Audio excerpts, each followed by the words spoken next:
check it out. Got a new toy. Towable backhoe. Bought it reasonably cheap, and it digs pretty good. But there's a lot of little quirky issues with it. This is one that you would have bought out of a northern tool company. They'd ship it to you. It's probably, I don't know if it's early enough to be an American-made one or if it's a Chinese import, but either way, it works and it's all there.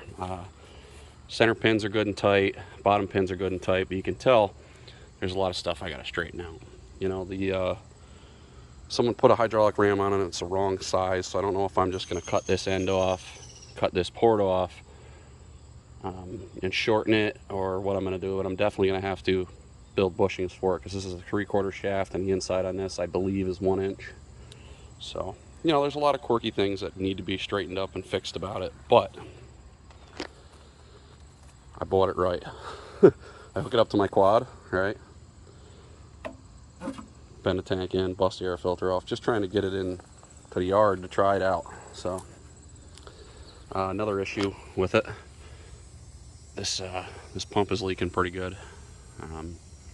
I knew all this ahead of time. I got it reasonably cheap to the point where I could afford to spend some time working on it. But what my main goal with this is I got a lot of work that I have to do around my house, and I'm sick of paying rentals. And then that made me think, I'm like, wait a minute, if I clean this thing all up, get it running perfect, put a new seat on it, paint it, I could rent this thing out to people. Another source of income. So today what I'm going to do is you can see the bucket busted right here. My finger would get in the shot. Finger's busted here. It's missing a tooth, so I'm just going to chip away at it in between working on customer stuff. So today, straighten the bucket out, get that all done, and then just work my way back pretty much.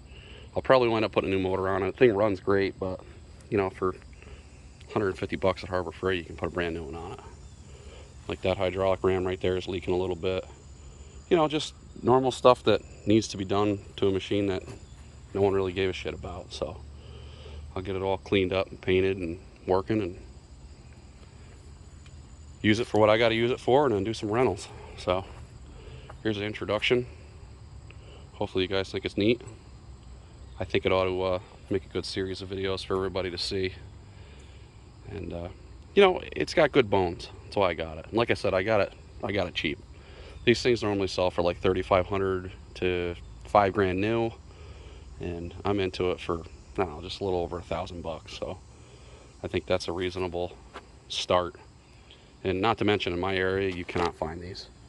I mean, I don't know if it's they didn't make a lot of them or what, but we'll see if we can't get it straightened out, lined up, squared up, cleaned up, make it look representable. And then when I'm done doing my work with it, or in between when I'm doing my work with it, we get it rented out and let this thing make me some money.